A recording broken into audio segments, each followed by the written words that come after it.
Bienvenue sur Tournant de la vie, le lieu où le sacrifice d'un cœur pur se heurte à la plus froide des conspirations. Que se passe-t-il lorsque l'héritage d'une vie est livré aux mains de la trahison? Si vous croyez en la force de la communauté et en la justice du destin, abonnez-vous, laissez un like et partagez. Au cœur vibrant de Dakar, entre l'odeur de poisson grillé et le son du mbalax qui flottait dans l'air, la jeune couturière Aminata remit son avenir entre les mains de l'homme qu'elle aimait. Les yeux embués d'espoir, elle tendit à son mari Moussa les titres de propriété de l'atelier de couture, le seul et précieux héritage laissé par sa défunte mère. « Utilise-les pour développer ton commerce d'importation, mon amour. Ce qui est à moi est à toi, dit-elle, le cœur débordant de foi. Le soir même, il la serra dans ses bras et murmura « Tu seras la femme la plus heureuse du monde. » Aminata était loin de se douter, dans son innocence, que le bonheur dont il parlait ne serait pas vécu par elle, mais par son autre épouse, la véritable architecte de sa ruine imminente. Ce qu'Aminata voyait comme un acte d'amour était, pour Moussa, la pièce finale d'un plan cruel, car il était déjà marié. Dans un quartier plus riche de la ville, sa première femme, Mariam, une femme dont la beauté était éclipsée par l'amertume de sa stérilité, l'attendait. Ensemble, ils avaient ourdi la plus perverse des conspirations.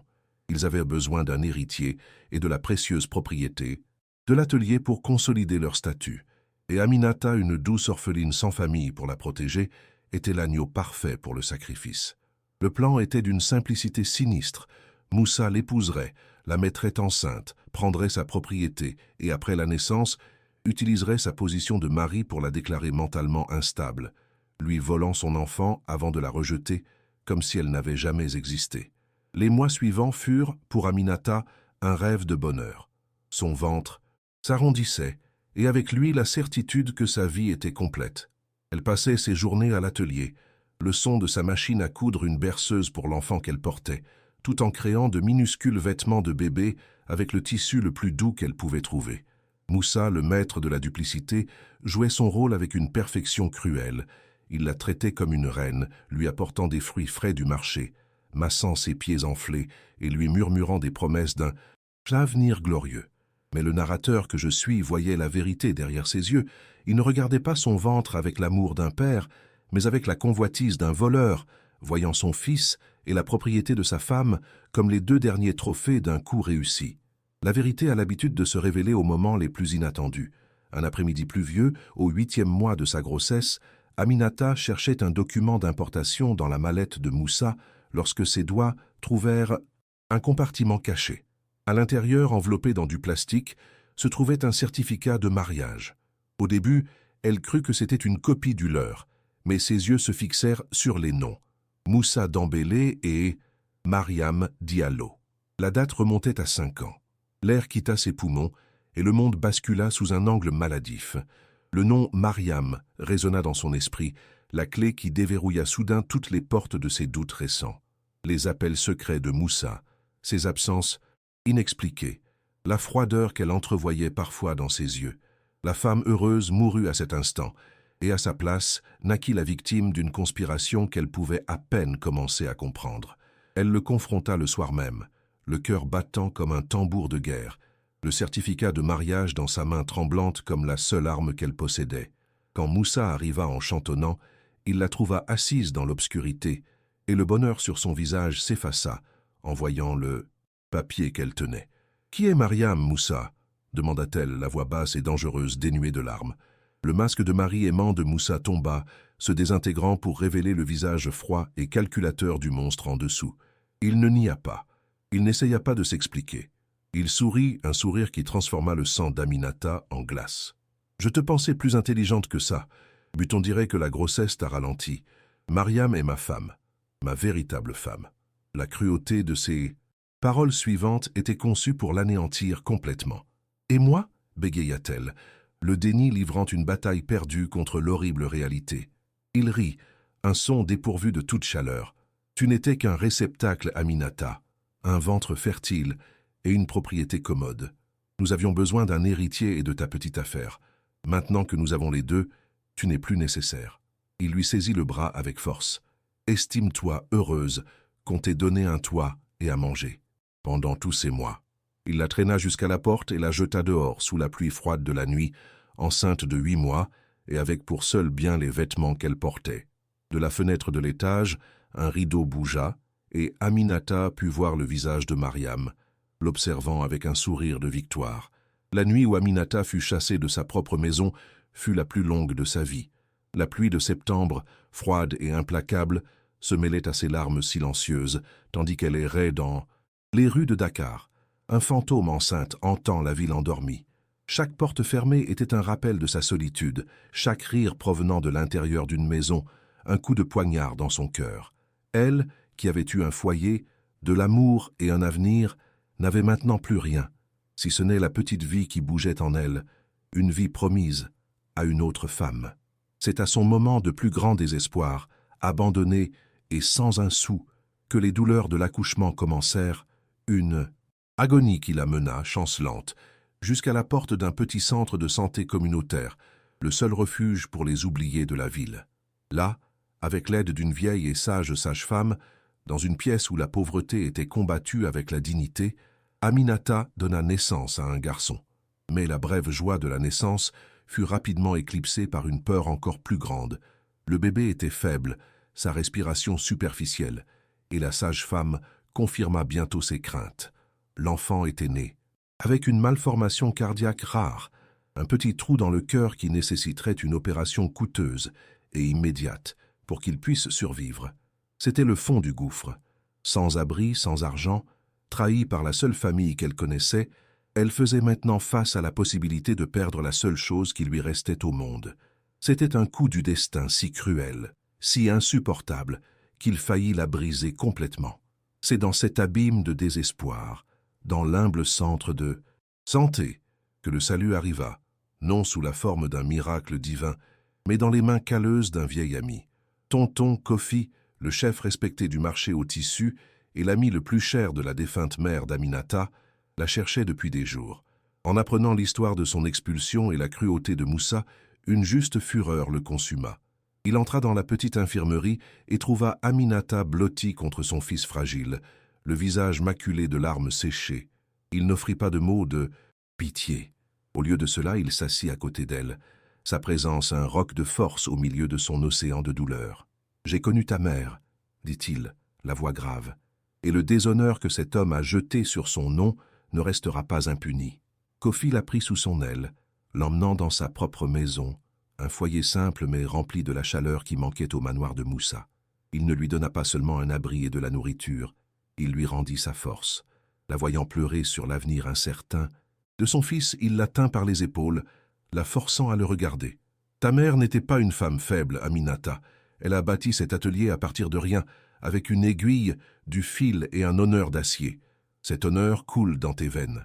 La douleur peut te plier, mais elle n'a pas la permission de te briser. » Ces paroles furent un baume pour son âme blessée. « Maintenant, sèche tes larmes, ma fille. Tu ne te battras pas pour la vengeance. Tu te battras pour la vie de ton fils et pour l'honneur de ta mère, et tu ne te battras pas seule. L'alliance entre la jeune mère et le vieux chef du marché est formée, et la bataille pour l'honneur est sur le point de commencer. Sentez-vous la force de la communauté se rassembler autour d'Aminata? Si oui, n'oubliez pas de laisser un like sur cette vidéo. Et maintenant, une question pour vous. À votre avis, quel lien est le plus fort, le lien du sang ou le lien de l'honneur et du respect de la communauté? Laissez vos réponses dans les commentaires. La promesse de Tonton Kofi n'était pas vaine. C'était un homme dont la parole faisait loi dans le labyrinthe d'étals et de commerçants du marché central, et la mémoire de la mère d'Aminata était vénérée de tous. Indignée par l'injustice, la communauté se rassembla autour d'Aminata comme une armée silencieuse. Les marchands partagèrent leur pain, les femmes s'occupèrent de son bébé pour qu'elle puisse se reposer, et surtout, les yeux et les oreilles du marché se mirent au travail. L'aide de Kofi leur permit d'engager un jeune avocat local, avide de justice, qui commença à creuser. Ils devaient comprendre l'étendue du plan de Moussa, non seulement pour se défendre, mais pour attaquer, pour démanteler la toile de mensonges qu'il avait tissée avec tant d'arrogance et de cruauté. La découverte ne tarda pas, et elle fut pire que ce qu'ils imaginaient. L'avocat, utilisant des contacts au registre foncier de la ville, découvrit la preuve de la fraude. Moussa, des semaines avant de la chasser, avait utilisé son amour et sa confiance pour lui faire signer une pile de documents de routine pour l'entreprise, parmi lesquels se cachait une procuration lui donnant les pleins pouvoirs sur la propriété. Avec ce document, il avait déjà transféré l'atelier à son propre nom. Mais la trahison ne s'arrêtait pas là. Ils découvrirent également qu'il préparait une action en justice pour obtenir la garde exclusive du nouveau-né, avec de faux rapports médicaux qu'il comptait utiliser pour prouver l'instabilité mentale et l'abandon d'Aminata. Il ne voulait pas seulement la voler, il voulait l'effacer de l'histoire. Armé de la preuve irréfutable de la fraude, Aminata aurait pu suivre la voie lente et incertaine de la justice des tribunaux de la ville. Mais tonton Kofi, un homme dont les racines étaient ancrées dans la sagesse ancestrale, proposa un chemin différent, plus rapide et, à bien des égards, plus puissant. Il invoqua le droit de convoquer un tribunal communautaire, une assemblée d'anciens respectés du marché et du quartier, dont l'autorité morale surpassait celle de n'importe quel juge en toge pour les gens de leur communauté. La nouvelle de la convocation se répandit comme un feu de brousse, et Moussa, qui se considérait au-dessus des traditions du peuple, fut formellement sommé de comparaître. Il se moqua de l'idée, mais Kofi l'avertit. « Si tu ne viens pas défendre ton honneur, alors tous sauront que tu n'en as aucun. » Pray. Entre l'arrogance et la peur de l'ostracisme social, lui et Mariam furent contraints d'accepter. Le tribunal fut installé dans la cour centrale du marché, non pas dans une salle fermée, mais en plein air, sous le regard de toute la communauté qu'ils avaient trompée. Des centaines de visages, autrefois amicaux, les fixaient maintenant dans un silence froid et réprobateur. Les anciens, assis sur des bancs en bois, présidaient l'assemblée. Tonton Kofi se leva, non comme un accusateur en colère, mais comme un gardien de la mémoire et de l'honneur. Avec un calme dévastateur, il présenta les preuves, le certificat du premier mariage de Moussa, la procuration frauduleuse qui avait volé l'héritage d'Aminata et le témoignage de commerçants qui avaient entendu Moussa se vanter de son plan. La toile de mensonges, si soigneusement tissée dans l'ombre, était défaite, fil par fil, sous le soleil implacable de la vérité communautaire. Moussa et Mariam tentèrent de se défendre, mais leurs paroles, autrefois si vives et manipulatrices, sonnaient maintenant creuses et désespérées face au mur de preuves. Leur dénégation était faible, leur justification pathétique. La communauté, qui les observait, ne voyait pas un couple puissant, mais deux voleurs pris la main dans le sac, dont les crimes allèrent bien au-delà du vol d'une propriété. Ils avaient volé la confiance, profané la sainteté du mariage et tenté de détruire l'une de leurs filles. Le verdict des anciens, quand il tomba, fut unanime et final. Le chef du conseil, un homme dont l'âge lui conférait une autorité presque sacrée, se leva et déclara le mariage entre Moussa et Aminata nul, la procuration frauduleuse, et eux, Moussa et Mariam, déshonorés. Le mot s'abattit sur eux comme une pierre, plus lourd et plus permanent que n'importe quelle peine de prison. La justice du destin, contrairement à celle des hommes, n'attend pas. La déclaration de déshonneur au cœur de la communauté de Dakar fut une sentence de mort sociale et commerciale. La nouvelle de la fraude et de la cruauté de Moussa se répandit dans les ports et les bureaux d'importation comme un fléau. Ses partenaires commerciaux, des hommes pour qui la réputation et l'honneur étaient la monnaie la plus forte, rompirent leurs liens avec lui du jour au lendemain. Les contrats furent annulés, les lignes de crédit fermées. L'entreprise qu'il avait tenté de développer avec le sacrifice d'Aminata implosa en quelques semaines. Et Mariam, l'architecte de la conspiration, voyant que le prix pour lequel elle s'était battue s'était transformé en cendres, révéla sa véritable loyauté. Elle abandonna son mari ruiné et déshonoré, le laissant exactement comme il avait laissé Aminata, seul et sans rien, pour sombrer avec le navire qu'il avait lui-même sabordé. Pendant que la vie de Moussa s'effondrait, celle d'Aminata se reconstruisait, non avec de l'argent, mais avec quelque chose de bien plus fort, la solidarité de sa communauté. La propriété de l'atelier étant légalement de retour en son nom, un nouveau défi se présenta, l'opération du cœur de son fils. Le coût était encore prohibitif pour une femme qui repartait de zéro. C'est alors que tonton Kofi démontra le véritable pouvoir de la famille que l'on choisit. Il organisa une grande cagnotte, une collecte de fonds qui se propagea dans tout le marché. Chaque commerçant, du vendeur d'épices à l'artisan du cuir, fit don de ce qu'il pouvait. Ce n'était pas de grandes fortunes, mais la somme de centaines de petits actes de bonté devint un miracle. L'argent fut collecté, l'opération fut payée, et le petit cœur du fils d'Aminata fut réparé par la force de l'amour de tout un village. Quelques mois plus tard, le son des machines à coudre emplit de nouveau l'air dans l'ancien atelier de la mère d'Aminata. La réouverture ne fut pas un événement commercial, mais une célébration communautaire. Le lieu, désormais rebaptisé « Atelier l'honneur d'Aminata », était bondé des mêmes personnes qui l'avaient aidé à se relever. Aminata, radieuse, tenait son fils, maintenant un bébé en bonne santé et souriant, dans ses bras. Tonton Kofi, à ses côtés, ressemblait à un grand-père fier. Elle n'était plus la victime trahie, mais une matriarche en devenir, une entrepreneur dont la force avait inspiré tout le monde. Elle avait relevé l'héritage de sa mère, non seulement avec du tissu et du fil, mais avec la résilience et l'honneur qui coulaient dans son sang, prouvant que le véritable héritage ne réside pas dans ce que nous possédons, mais dans ce que nous survivons. Au milieu de la célébration vibrante dans l'atelier réouvert, le téléphone d'Aminata vibra avec un nouveau message. C'était un numéro inconnu, mais son cœur reconnut l'expéditeur avant même de lire les mots. C'était Moussa.